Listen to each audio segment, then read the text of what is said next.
we hope you're here to talk about the relationship-based competencies to support family engagement for all early childhood professionals. And those of you that know the relationship-based competencies of yesteryear are going to be so excited. I'm just going to claim it. We're so excited about what we have in store for you today, because when we say all professionals, I think we really do, Kathy, have something for everybody here. So we're excited to have everybody who's here, and we're looking forward to hearing all of the good ideas that you have to contribute to some of the things we brought for you to consider today. And what we're going to do now is just talk a little bit about the logistics of our web series, and then a few logistics about today and our technology, and then some objectives. And so here we are today, September 6th, the RBCs, which is our shorthand for relationship-based competencies, an overview.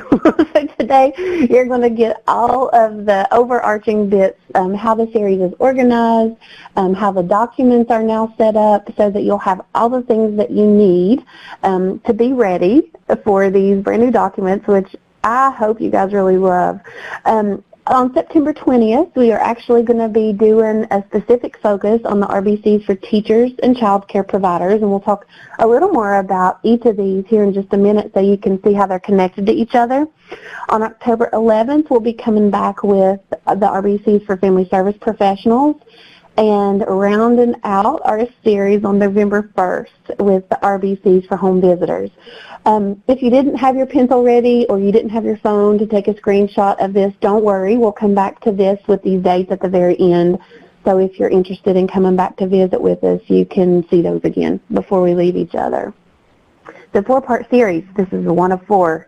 We hope to see you again. And with that, I should pause with my talking for a little bit and introduce you guys to one of my most favorite people who I've really enjoyed learning from on this journey and many others. But I'm honored to be with her today, and I'm so glad that you get to be with her too, because she has been one of the thought leaders on these relationship-based competencies, and I'm excited that we get to learn from and with her today. So let her introduce herself, the one and only Dr. Kathy Ayub. Thank you, Brandy. Hi, everybody. It's really good to be here. I am so excited that we finally have these ready to bring to you and to really talk about the relationship-based competencies. We've been working on these for a while, and some of you may have even helped us with them, and thank you so much. And I'm just really excited. As one of the principal investigators of the National Center on Parent-Family Community Engagement, I think that we're just really so pleased and eager to hear what you have to say about them. So, Brandy, let's do it. Let's look. There's so much to talk about in such a little time. An hour just flies right on by.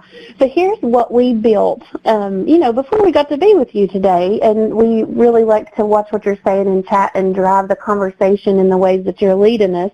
So just know this is what we built for you, and we'll hover where you take us. But we really want to talk to you about the revisions of the relationship-based competencies. So many of you have used these over the years and have integrated them into your systems and services, and not only for family folks, but how we believe at the National Center, and we know you do too, it's everybody's business. So we've been using these to integrate in a lot of different ways, and we want to show off these versions for you. We want to also talk about how they can be used in different kinds of early childhood professional settings. You guys always teach us things that we never predicted would happen with these resources. So we're going to offer a few of those, not only that we've learned from you, but also that we've hoped will sort of be inspired by this new set based on the way that they were written and proposed, not only for programmatic level, but also bigger systemic, like perhaps even state level work. That's my tease. And then we want to think about how to use these RBCs for, of course, professional development, and at all those levels that you see on the screen, individual, program, state, regional, territorial, tribal. So these are some big things, but ahead of us in the next, 50 minutes or so, but we're up for the task, and we know you are too. So here's one more poll for you. we want to check in and see who has history, who has history with the RBCs. So do you know them, love them, live them, have them memorized? If you do, click that first radio button. You have a general understanding of the RBCs but don't reference them regularly. That's your second choice. And then the third one, I'm familiar with it, but I want to better absorb it. That's an option. And then what in the world is an RBC? And that's okay too. That's one of the many reasons that we're here together today, to fill each other in on the relationship-based competencies. All right, this is good to see. A lot of you haven't seen them before, so we'll be sure to we'll show them off in a new way for those of you who see them for the first time, but a refreshing way, I hope, for those of you that know of them and have used them before. Drum roll, please, Miss Nina. Let's end the poll and see what we came up with. So 44.4% of you want to know what an RBC is. So that's great to know, so we can really hover in the places of their historical context, their value, but also while we think that they'll be so exciting for you in this format, then it looks like about 32% of you are familiar, but you want to absorb more, so that can totally be accomplishable today. And then others who, like about 17%, have a general understanding, and about 6 who know it, love it, live it, have it memorized. So hopefully we'll have something for everybody today, wherever you find yourself in that spectrum. And looking forward to showing you what we have and hearing your reactions. And what we're going to do now for everybody is just give a little bit of history, really, about where the relationship-based competencies came from. And Kathy, you know, I'm realizing in my excitement to be talking about the RBCs, I never even told you guys who in the world I am. So let me do that real quick as we transition. My name is Brandy Black-Thacker, and you did see my picture beside Kathy's. I have the honor to direct the training, technical assistance, and collaboration efforts for the National Center on Parent, Family, Community Engagement. And I just say the relationship-based competencies, or the RBCs, are one of my most favorite sets of our work. So let's kick off with what they are, and then we're going to talk a little bit about kind of how they work, what they look like now, and how you might consider using them in your very important roles. So to do that, Kathy, let's start with you on sort of what they are, and then we'll kind of build from there. Sounds good, Brandy, and jump in. The relationship-based competencies are a set of individual practices that essentially come together to make up a body of practice for folks who are working with families in early childhood settings. So let me start with that really basic, so that these are really a set of practices that are really outlined and will help you in your role to understand what the activities of each of you as professional providers might do, what you might learn, what skills you might be involved in, and then really how you really might go about your practice in working with families, partnering with families, and joining them in a truly relational way. So, Yeah, and you know, Brandy, Kathy, you want to say more? Well, you know, I was just thinking about what we've heard, and we'll share examples like these throughout our time, but in terms of how programs have used these, specifically for those of you who are just coming to know them, we actually have heard of folks integrating the language from these into job descriptions for each of the roles on, you know, their team, depending on, you know, the levels, whether it's program and or a larger, more macro sort of set up. And I think that's one thing that we'll say here too, that as we get into some of these things, you'll notice that some of the language has been broadened, so that all of us within the early childhood field can find ourselves within these relationship-based competencies. So that's another exciting thing that we have for you to look at and to consider and to see where you fit based on how these were written, which was across paradigms, across like codes of ethics, across just different things that we know that you guys are using out there, so that it's really synthesized in one big place about how we really do walk beside families in a deep way through relationship and what that concretely looks like. So with kind of that as our foundation, we wanted to kind of showcase for you guys what this new suite, that's what I'm calling it, Kathy, the sweet. I like that. If you guys are familiar with RBCs, you know that we had a version that has existed since, gosh, Kathy, how long now? 2000.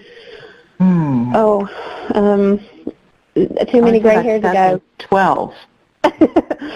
So the core version of the relationship-based competencies have been out since 2012, but there was a piece before that that had been established, I believe, back in 2001, where we had these indicators. And so what we have today here before you is, on the left-hand side, you see represented in green what we're going to talk about today, which is like what we call our universal RBC. Yeah, Jim, that's exactly that's what I had in mind. The RBC, the overview, that's where we are today, and the document that we have to support this conversation is really what we call the universal document, like what we all need together, no matter our role, to walk beside families in a meaningful way. So that's represented in the green box, and that's where we'll be hovering the most today. Then off to the side, this is exciting, we actually broke down by role the concrete ways that we can get beside families in a meaningful way based on how we already interact with them. So we have the top blue one is for family service professionals. We have in the middle one for teachers and child care providers, and then last but certainly not least, and many of you are on the line today, our home visitor colleagues that are specific to the work that you do within your program option and your day-to-day responsibilities. So you saw at the top of the webinar that we have, this is the first of a 4-part series, so we'll actually be going through each of these in detail for you on those dates that we showed at the beginning and that we'll show again at the end. So it's a whole suite, that's why I call it the suite of 4 documents that really work in conjunction with each other, that can be used specifically for you and your role, and or for your program. And even we have states looking at the RBCs too, right, Kathy? Yes. Well, let's define this here for you now. Like, what if we're getting down to the actual concrete business? What is a relationship-based competency? Here's what we have. And you'll see more of these words as we go forward in some of the key terms that we're going to lift up with you today. But think about the knowledge, skills, and individual practices, the other characteristics, including attributes, behaviors, actions that are necessary to be effective in your family engagement work.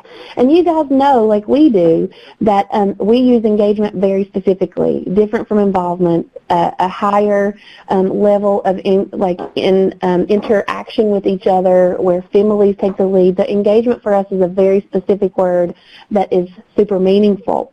I do want to mention this now because several of you have asked in chat. If you look over on the left-hand side of your screen, there's a little pod in the middle that says File for Download.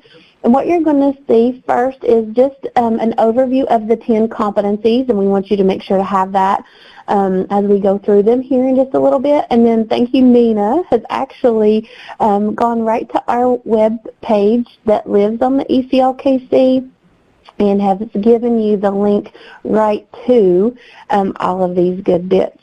So we'll put that up again as we go along so that you have it close by.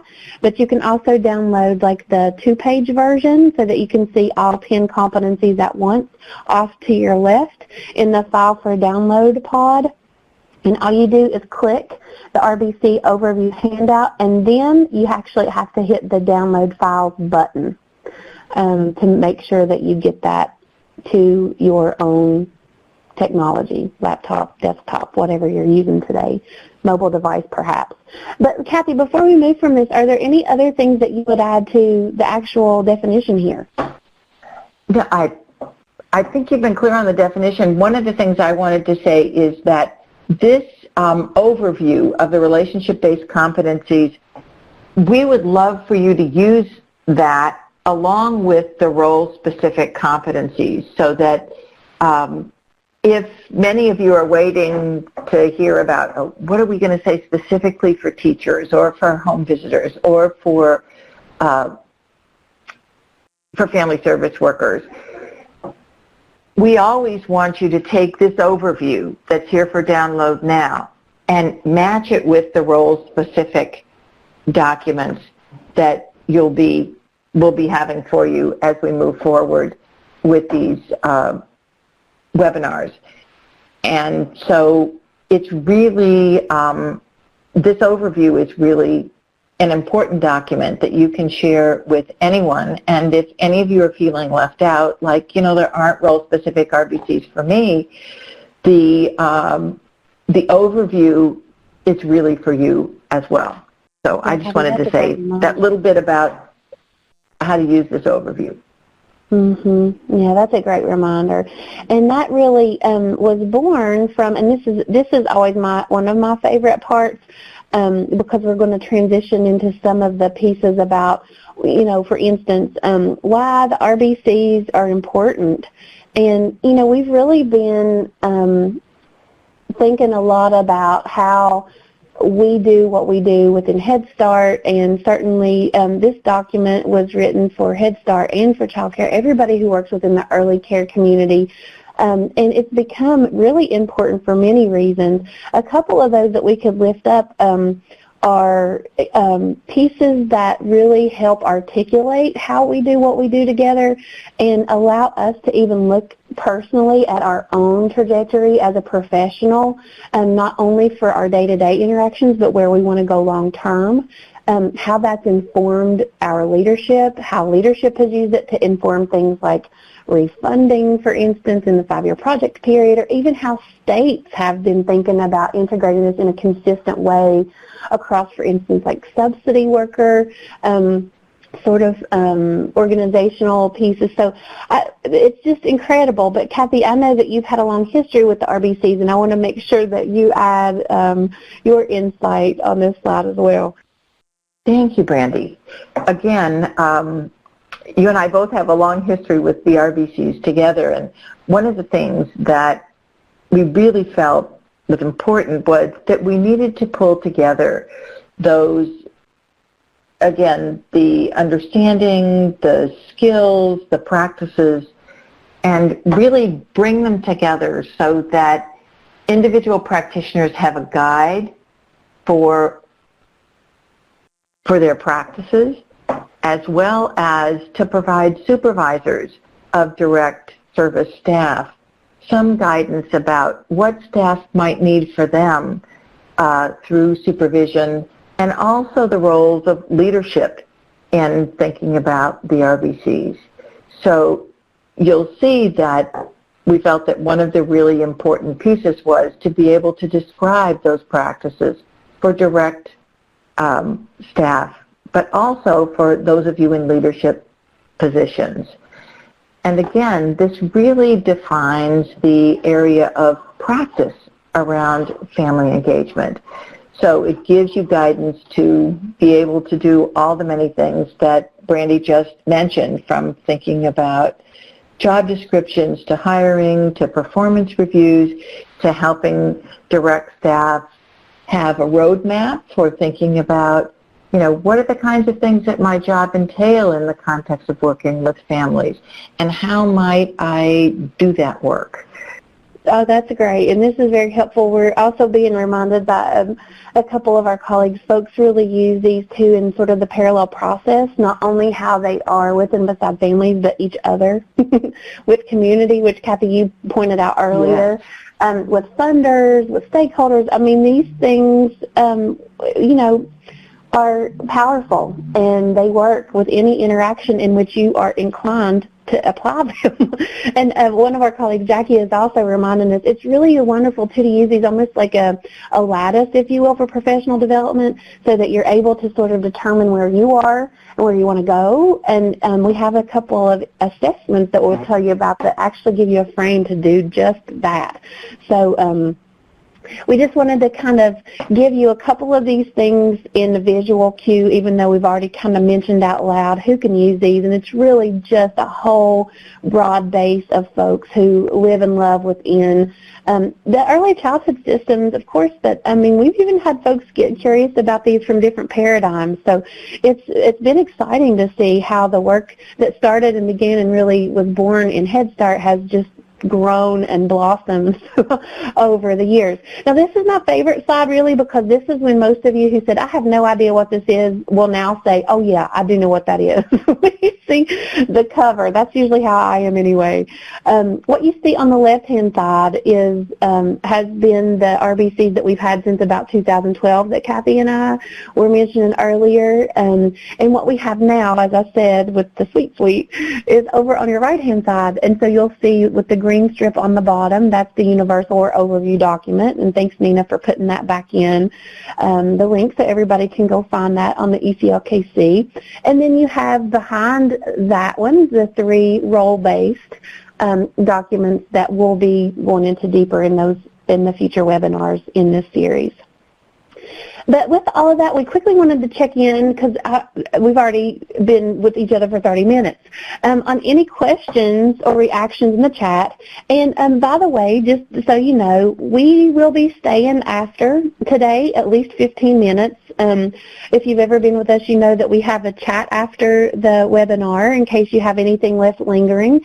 So you're welcome to insert anything here now if something is just really on your mind that you want to put a pin in. If we don't get to it right away, we'll certainly create some space to do that at the end. So that's just some foreshadowing in case something comes up for you. But Kathy, this is, I know, my favorite part to hear from you, because I have to tell you guys, every time I hear Kathy speak about these and the 10 competencies, there were 9, that's another one, now there are 10, I learned something new about either how they're organized or the intentionality of how they flow together or who might benefit from which ones. So what we really want to do is showcase each one for you and think together about how everything fits. And to do that, one of the things that I wanted to make sure that folks have really wrapped themselves around is the terminology. Because as all of these things fit together, I really, in my mind, it is like a formula that you see here on the screen. And I want you to keep these words in mind as we actually show you the specifics of these documents so that you'll have that fresh in your mind as you figure out how all of this might be meaningful, or at least for something that you can consider in your program or in your work. So let's look at these quickly. We have what I've been calling tiers. Under each competency, there are these tiers that we call knowledge, skills, and practices. And the big thing I want you guys to see here is that those 3 things together, so knowledge plus skills plus practices, equal professional practice. And you can see over on the right-hand side in the bubble how we really define that. And it's, as I said, the combination of those 3 pieces that are, and the evaluator, and Kathy gets excited about this, measurable or observable, and describe what a person needs to know and how to do the work successfully. Those words in particular hold a lot of power and meaning. And Kathy, I'm even thinking of some recent work we did with our colleagues from the National Center on Early Childhood Development, Teaching and Learning, and around practice-based coaching even. So the word observable to me now pops out as, when teachers, and we have several education experts on the line today, are using these RBCs, those practices can actually be transferable over into what you're already doing for practice-based coaching, and because, being observable is a whole part of that too. So lots of opportunities here. We want to make sure that you keep in mind that key terminology as we go forward, because you're going to need to know that almost as your secret decoder ring when you really get into the heart of these documents. And Kathy, without further ado, let's get you in here so that you can teach us how these things work and how they're organized. Sounds good, Brandy. So there are 10 major categories that make up the relationship-based competencies, or 10 areas of practice that are a focus. Those of you who really knew the prior version of the RBCs, there were 9, and we've added 1. And I want to tell you a little bit about each of them. Our notion is that if you're really doing what we call comprehensive family engagement, you're involved in all 10, but there was kind of method to the way that they're organized and the way that we developed them. And here you see the first 3. We did organize them with some particular thoughts in mind, and actually the first 3 tend to be the 3 that we think are closest in to doing family engagement work, and that this organization, that everyone across an organization is going to think about positive goal-oriented relationships. Again, teachers may think about establishing those relationships with families through somewhat different vehicles or different ways than family service workers. And then home visitors, those of you who are home visitors, have this unique role where you bring the family work and the child work together, and you carry all of that forward in a home visit. But each of you really look at positive goal-directed relationships.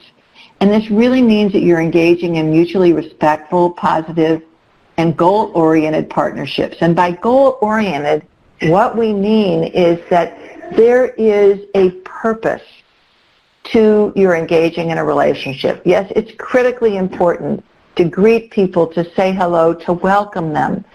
But your purpose, which is really to support families, to help them progress, and to support the learning and health and wellness of their children, that's your goal orientation. The second one really involves self-aware and culturally responsive relationships. So this is a facet of relationships that we think about that is really important with everyone, that involves respect, understanding, respecting, responding to culture's language, values, and family structures. And again, that one is up there close to the top because it's something universal that we really think of as being so important for everyone. And the third, really thinking about family well-being and families as learners. The work that each of you do to support this particular competency really has to do with the reflections and planning for families around safety, health, education, well-being, and their life goals. Brandy, I'm going to stop there about the first 3. Again, there's a reason why these are at the top, and our thinking is that this is really where most folks can enter first, although some of you in your roles may feel like you can enter into thinking about competencies in some of the later competencies. So I would urge you to think about where are the places that you can see yourselves and where can you enter first. Well, Kathy, I love this. Just the grounding or the anchoring in these first 3 of 10. And so many of you guys already mentioned this. I'm trying to scroll up quickly. One of you mentioned our 7 family engagement outcomes really early. And you'll notice that these first 3 are really reminiscent of those 7 family engagement outcomes that live in the blue column of our framework on purpose, because you guys have already, really built a lot of incredible systems around those 7 family engagement outcomes in the blue column of the framework. And so you'll notice, like those positive goal-oriented relationships, that's the arrow from the framework. The culturally responsive piece, if you haven't seen our new framework, we did a webinar just last week. We have a whole second tier to our arrow now that includes all things equity, inclusion, culture, language, and responsiveness to all families we have the honor to serve. So I just wanted to point out here that Kathy's words can't be underscored anymore, because we want you to see the synchronicity, not only with the framework, but also with what you've already built in your program and or within your own systems, that these really will support. And because you guys are really worried, I want to make sure that you know the PowerPoint is available for you to download in the left hand side of your screen. Thank you, Miss Nina, for putting that in there for us. We know you guys really like to have that. It's on the left-hand side, and it's called RBC Overview Web. It's like 6 megabytes or something, MBs, whatever that is. And you just click it and click download file, and you will have it of your very own. So so we know you get anxious about that. We do too. We want to make sure you have what you need. So let's use that to transition to, remember I said here, keep those words in mind. Remember what I said about knowledge, skills, and practices. So what we have here, we've popped out the second competency on self-aware and culturally responsive relationships that Kathy just overviewed for us out of the 3. And you'll remember that I said the knowledge, skills, and practices equal this professional practice column. So that's your secret decoder ring. But I also want to say to you, when you get into the actual documents and that link that we gave you earlier, here's how these selected examples fall out. The first bullet that you see here is the K, the knowledge. So when you look at this in our documents and you get into these selected examples, what now that you will know is, oh, that first bullet is really the knowledge, the second one is the skill, and the third one is the practice. And remember the formula slide? That knowledge, skill, and practice equals the professional practice, which you see in that second column. So it's really just a great way to be able to use these to mobilize and in specific ways in service of not only the competency, of course, but how we are with and beside our families and each other. Kathy, with that, let's look at 4 through 6. Okay. Here are 4, 5, and 6, and you'll begin to see the pattern here. As Brandy said, you can connect these to the framework, but 4 really has to do with supporting parent-child relationships and families as lifelong educators. And then 5 really are family connections to peers and communities. And 6 is family access to community resources. So this is really a group of RBCs that start with thinking about, and again, having that knowledge, skill, and those practices that support parents in their relationships with their children, with families as lifelong educators of their children, and then moving from there into making family connections with peers and communities. And again, as families make connections to peers and communities, they need some help with access to community resources. Again, as you can see, we've now gone from 1 to 6, and these are all different facets of the family engagement work that are built out for you in the context of that knowledge, skills, and then the practices.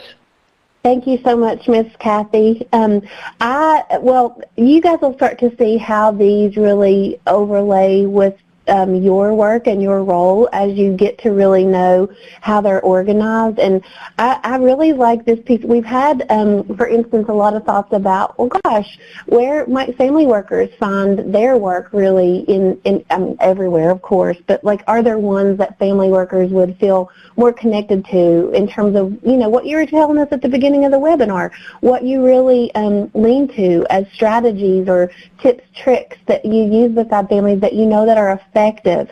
So we've been real curious to see what you, how you're going to resonate with these, where you might find yourself sort of hovering in the RBCs in more ways, or spaces than others, and what that looks like as it crosses about, and amongst your roles. So similarly, we wanted to just, again, really bring it on home with this slide with the knowledge, skills, and practices, and how that all equals up to that second column, or the professional practice. We just brought in one of the other examples Kathy mentioned here, the connections to peers and community. Again, pretty straight from the framework in that blue column on family outcomes. And same thing, that first bullet is really the knowledge, connects families with resources and events. The second one is the skill, encourages families to identify, develop, and use informal networks. And then, of course, the practice, that's more concrete. Practices the parent-to-parent interactions. So all of those three things added up culminate to that second column in the professional practice. And when you guys really get into this, that's going to be helpful for you as you unpack these documents and how they might be useful. All right, Ms. Kathy, we've got a few more here. Let's look at 7 and 8. Okay, let's take a look at 7 and 8. And I'll say it right now, 1 through 8 really describe individual components of practice. So we have 2 more, 7, which is leadership and advocacy, and this is the one that has been added. So this was not in the prior competencies. But this really has to do with having professionals work alongside partners to help build the strength as advocates for families and leaders. And this happens both in the program and in the community. And again, as you're thinking about your individual roles, my guess is that you'll really think about, well, how would I go about doing that?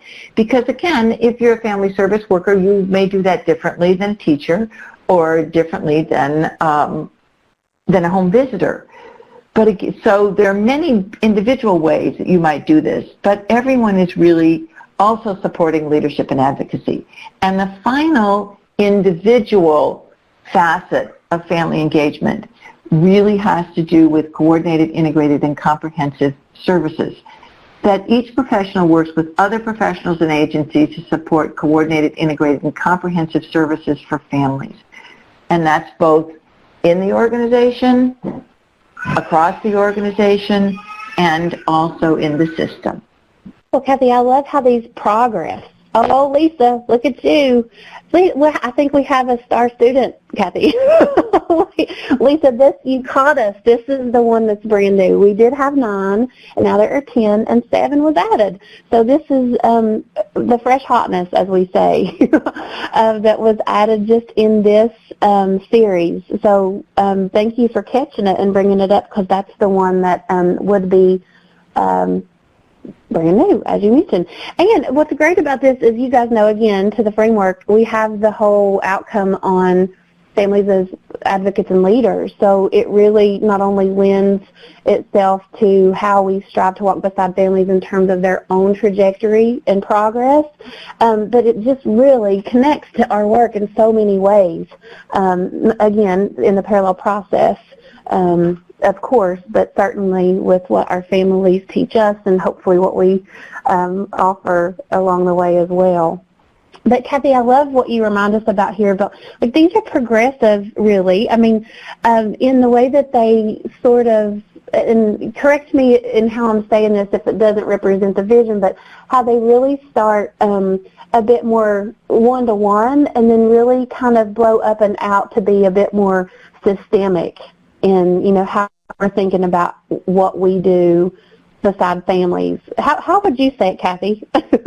No, I think you said it beautifully, Brandy. That's exactly what it is. It moves from really having, some of the key individual practices that are really in kind of different areas or with a different focus. And then the last one that you saw, number 8, which really has to do with integrating the work that we do with everyone else who's also working with families, brings us into that systemic view. And then if you take a look, when you go to 9 and 10, 9 really has to do with data-driven services and continuous improvement. So it encourages families to share information to help improve services, and we really think about how do we reflect with families to do that, how to reflect with families around their own individual progress, and how they can do that in a data-driven way, as well as how programs can do that work. And this may involve data that is about their children, that's about the families themselves and their interests and their goals and their work around families programs and around the larger organizations and communities in which they live. So it really covers all of those dimensions. Then finally, number 10 is really about professional growth. And this is the competency that if you want a quick kind of view of the overall professional responsibilities around practice, take a look at this one, because this really has to do with professionalism in practice and active participation in opportunities for learning, for continuing to grow as a professional, and really think about professional development as it relates to family engagement. So those are the 10. There's one specific, and Tamisa, I see you. I'm so glad to see you guys, and Winona too. They have a really good question here that I think would be helpful for each of us. I want to make sure you get a chance to address it. So Lisa picked out that 7 was the new addition and on leadership and advocacy. So I flipped back a slide here. And then Tamisa is posing okay, well tell us more about the basis for the ordering, especially given 7 was added. Why wasn't 7 just 10? Why did it go there and not at the very end? Good what question. Would you say to that? Very astute. 7 is the last of the competencies that really have a particular focus. Family well-being, parent-child relationships, and families as lifelong educators. So each one of those really focus on a particular facet of family engagement, as is leadership and advocacy, to really build strengths in those particular areas. 8, 9, and 10, and particularly 9 and 10, are, as what Brandy says, are more systemic. So we didn't want to just tack 7 on at the end and say this is new, but we really wanted to order these in a way that you could look at them and you could go through a set of competencies that would tell you about the different facets of considering family engagement practice, and then at the end be able to say, and these are the 2 that really sum it up. And particularly the last one, which really goes back to a professional's own development. How am I going to grow as a professional in my work? What are my ethical obligations? What are my obligations around confidentiality? What are my obligations about my own professional learning? What other kinds of accountabilities do I have? So I hope that helps a little bit to understand. And we want you to see the order and the progress, because our hope is that then you can take a look and figure out where it might be helpful to start, to think about applying the professional-based competencies to your work, because we know that everyone can't take these and say, oh, I'm going to do all 10 of these right now tomorrow. I mean, that doesn't sound realistic to me, but you take a look at the ones where you really may be able to excel. Look at what you are doing. Look at those facets, and then also look at the overall more systemic, and I love that language, Brandy, the more systemic competencies, and look at where there is where you're making progress, and those of you who are supervisor and leadership, where you can support your staff in making progress as well. Yeah, I'm watching the chat to make sure that and Diana and Tamisa comes back and says, okay, great, now that makes sense. And, you know, this is some of the secret behind the scenes stuff that's so helpful when you guys are, you know, really putting these to use out on the ground. So as you're thinking about how to organize, I love Kathy's nod to what we've learned about these is that you really, and why I wanted to go back in time to the framework and specifically that blue column is because we know that you are usually driving toward one because there's so much here to think about and so much to to stand on in terms of celebration and things that you're already doing in a great way, but things to consider in terms of you know, a professional development trajectory. So we've been encouraging folks to choose like one of the competencies, and so they're looking back at like their 5-year project period, you know, for Head Start, and they're looking at you know, what kinds of overarching program goals have been written and what the PD needs are. So it's just really helping to bring, you know, all those pieces together in a synchronous way, and if you know that little trick that Kathy just taught us, it's helpful. Okay, well, I know that we only have about 10 minutes left, and we do want to hear a little bit from you guys about how you think, and remember the examples. I'm driving you over to that third column. We want to hear a little bit from you guys about how you think these might be relevant to your work. Now, we've heard from a few of you as you've been kind of typing in terms of reflections from before when we asked about what do you think, what questions do you have. So we specifically went back to the second competency around self-aware and culturally responsive relationships, and we're asking you to look over at that third column for the examples. And remember, knowledge, skills, and practices. We wanted to see what resonates with you. What kind of examples might you associate with how these could be relevant for you? So we're going to give you a couple of seconds to type, and then we'll come back and check in.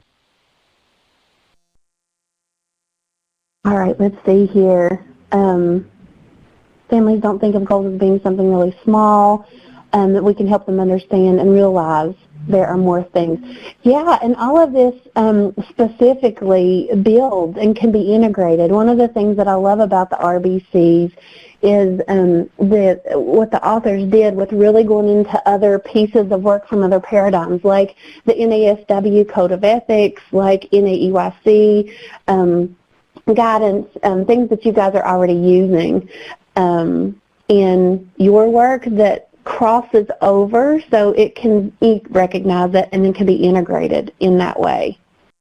I'm seeing a few questions fly by. We have a team who's actually watching your questions, and don't forget that we are going to be sticking around at least 15 minutes after the webinar ends, and if you're inclined and have the space in your schedule to do that, we'd love to have you. So if we don't get to your exact question in the time we have left, we will do our best as we stay after the top of the hour. Okay, so I'm seeing now development of the Family Partnership Agreement. You have resources certainly provided in the family's primary or home language. Oh, I'm glad Carrie hasn't heard of these things before, but possibly can be helpful. So that's exciting to hear. And we have a couple of specific questions that we're going to be working on. So Kathy, let me pause and see if you have seen any flyby that you want to touch on as we continue to collect these.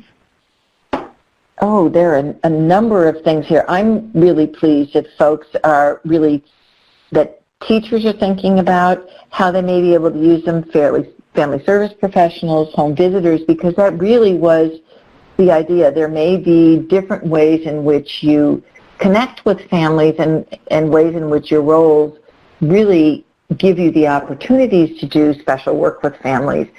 But you're all really thinking about how to use them for PD planning, to use them to even consider child care resource and referral programs. And I'm glad that it looks like Sunny really thinks that they relate to those programs. We really hope so. One of the things that I wanted to point out is that the role-specific competencies use these 10 major categories, and underneath each category there is pretty detailed descriptions of knowledge, skills, and practices in each category for the individuals in that role, and then there's a column next to that for their supervisors. So as you're thinking about how each one of these 10 competencies might be helpful, just keep in mind that as you look at the role-specific competency resources, they elaborate further on everything we've talked about here. They're not totally different. I also want to mention that if you do go on to ECLKC, you will find the role-specific competencies for professionals who work with children in groups, and that really includes folks in teachers and center-based care, but also family child care providers. So those two groups of people. The relationship-based competencies for home visitors are close to being hot off the press, and we did some additional work also to share those with certain leaders in the home visiting field. Took us a little bit longer to get those out there, but I hope they should be out there very, very soon. So those of you who are home visitors, if you're not finding your role-specific competencies resource on ECLKC now, it will be there very soon. Brandy? Well, Kathy, that's a great segue, too, because in addition to everything that you guys have shared in the richness of the general chat, there were some other uses, Kathy, that I wanted to just put up here. I think we've touched a few of these, but I know we didn't get to the QRIS bits. What other ones would you highlight on this slide, Kathy? Yeah, again, I think there are a number of ways. First and foremost, we hope that those of you who are in direct practice can use these to guide your practice and also to have conversations about your own learning, your own progress, the kinds of things that you are doing, and to celebrate those and use them as ways of learning and use them with your supervisors. I think we've talked about this. There also, as Brandy mentioned, there also is a category for leadership practices under each of the competencies in each of the role-based, relationship-based competency documents. So these really target what program leadership may really want to be involved in, and it sometimes goes beyond program leadership. It may also involve guidance for states or regions or child care networks in setting standards of practice. We hope that they'll provide guidance for developing family engagement information for states, for state administrators, for folks who are involved in collaborating roles. And we hope that they will also be thought of as being able to inform QRIS standards. I think, Brandy, you mentioned measures of progress for 5-year goals, and you may want to say more about that as well, because I think that's another really important use. Well, a couple of folks have kind of alluded to this too in the chat about how, you know, if as individuals we look at, and well, I'm going to use this actually to click forward on a slide so that you guys can see a little bit of what we're thinking about in terms of resources.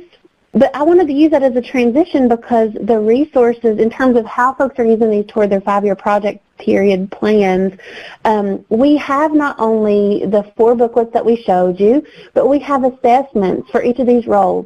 So if you're a teacher, and you want to look at these and how you sort of integrate the knowledge, skills, and practices into your work, we have an assessment for you to look at and sort of rate where you think you are on one of these competencies, and one for your supervisor or your coach.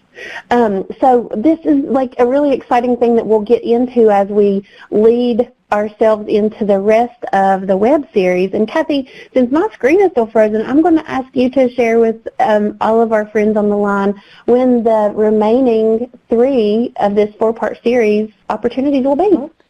As Brandy said in the beginning, on September 20th, we'll be talking about RBCs for teachers and child care providers. And we will really drill down on those role-specific competencies and also talk about what I think are the really great assessment documents that go with those. Then on October 11th, we'll be talking about RBCs for family service professionals. And last but not least, we'll be talking about RBCs for home visitors on the 1st of November. And we really hope that all of you will join us, again, to hear about the role-specific competencies.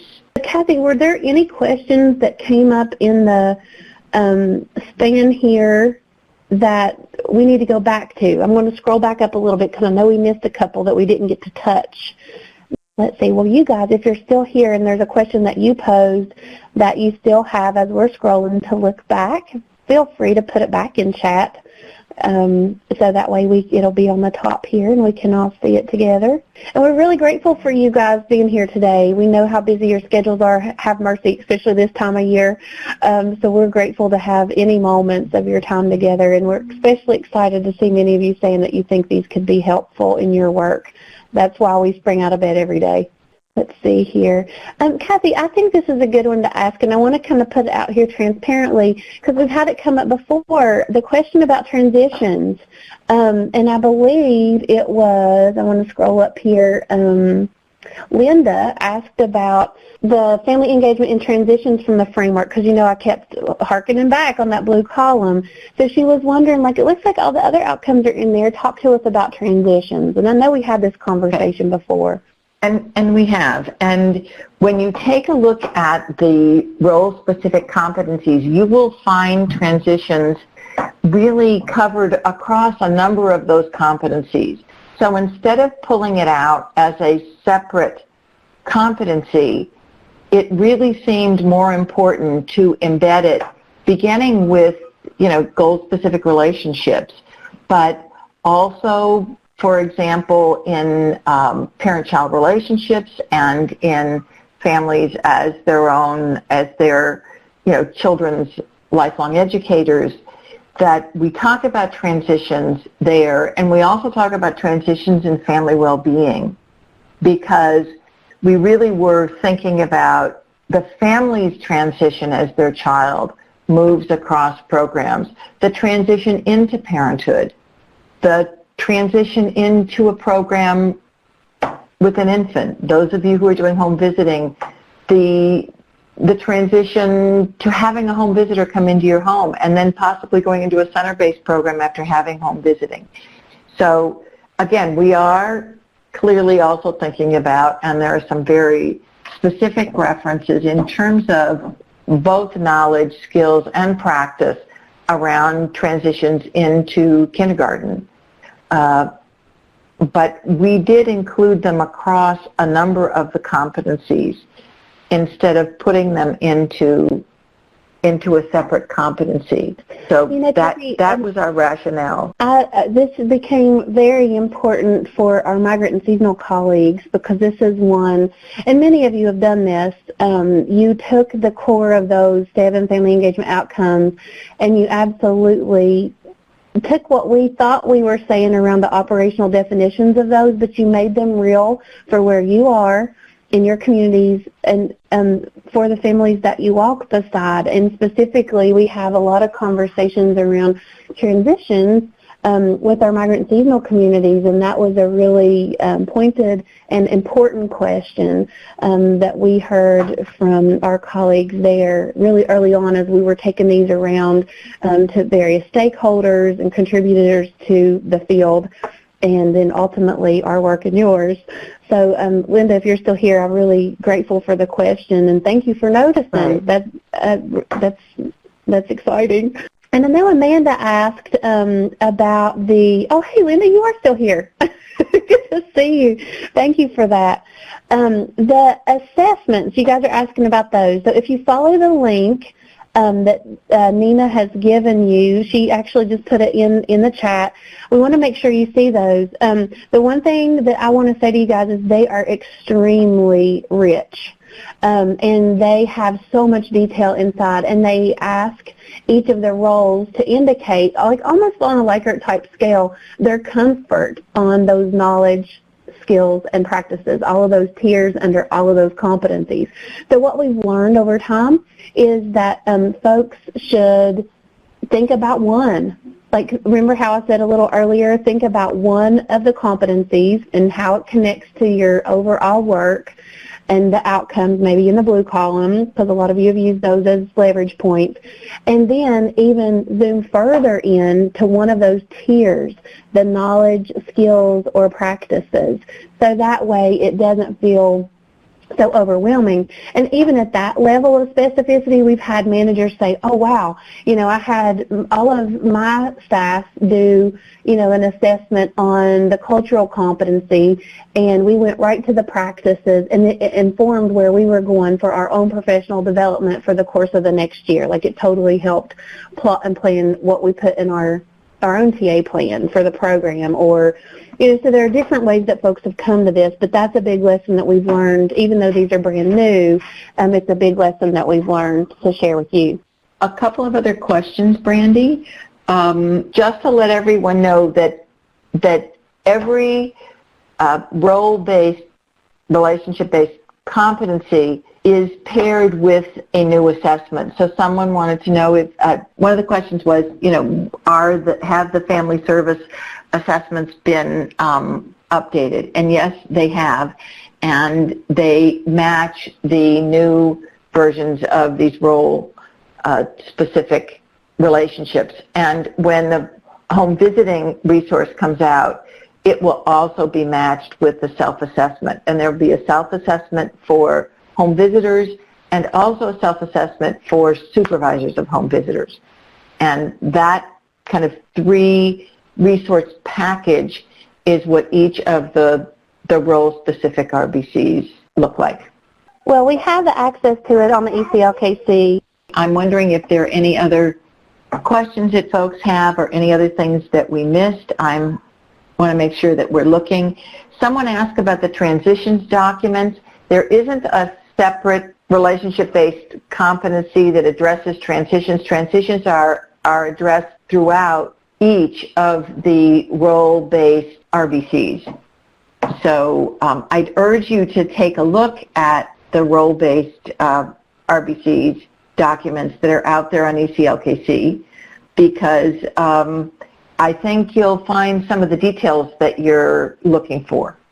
And again, join us on September 20th when we really dig even more deeply into those role-based RBCs. Well, Kathy, I appreciate that foreshadowing, because we do have a lot more detail to share in each of those, and I think you guys are going to really appreciate the specificity that you'll find in the detailed document. So go check them out and then come back and see us for the rest of the series. Right. And someone did ask if we suggested that folks participate in the next 3 webinars, or just the parts that pertain to you. I'd be interested in what you think, Brandy. I think that depends on you. First and foremost, I would love to have you join us. Again, if you're a teacher, really come to the teacher child care provider session. If you're family service worker, come to those. But one of the things that we have done is that we've made sure that there's lots of parallel work across all 3 of the role-based RBCs. So if you're really interested in not only how would I do this, but how would my colleagues do it and how are we going to put it together, then I would certainly invite you, if you are doing that direct work on the ground, to come to all 3. Those of you in a leadership position who really are supervising teachers, family service workers, and or home visitors, or have some responsibility as management staff to oversee the work of folks in any of those groups, we'd also urge you to, again, first come to the webinar where you have the most targeted interest, but we're really hoping that folks will connect. They may be looking at their practices are in their role, but how this really fits with practices of other people in different roles in the organization. And it looks like Kaylin is really saying she's a site supervisor, so she's going to take all the webinars. And thank you for being willing to commit all that time. We're hoping that those of you in supervisory roles really can help us and let us know if and where and when you see the meshing. We're hoping that because we've really made, written these competencies so that they are parallel and similar, that those of you in leadership roles can look across them and really see, oh, you know, home visitors and teachers are doing the same thing, and so are family service workers. So then you could even say, so we might do one professional development offering that targets this particular area of work and family engagement, and maybe it needs to be multidisciplinary. So these are some of the ways that you can think about the RVCs and how they might help direct your continuous program improvement and your professional development. All right, we see a couple of questions here coming in, and it looks like we're winding down. And Ms. Juanita, say more about the trainer certification that you're thinking of. What we know that folks do is take and collect these certificates and put them into their PD plan to add up for the hours that they are required to have for, you know, like by licensing or for Head Start standards sometimes. That's usually why we make sure you guys have them. Juanita, we'd have to explore that. I don't know that we've ever had that question. We should look into that. Yeah, let us do a little research. It's Stump the Trainer. Stump the Trainer Day. We'll see what we can find out for you. All right, well, gosh, thank you guys so much for spending your afternoon with us. We're very happy to be with you. Thank you all so much for being with us today. And Kathy, thank you always. Thank you so much. Oh, and to our you whole too, Brandy. team. Thank you all for joining us. It's really wonderful to be able to talk to all of you, and I look forward to talking to you again very soon when we come back and talk about the other RBCs. Thank you. Thanks, everyone.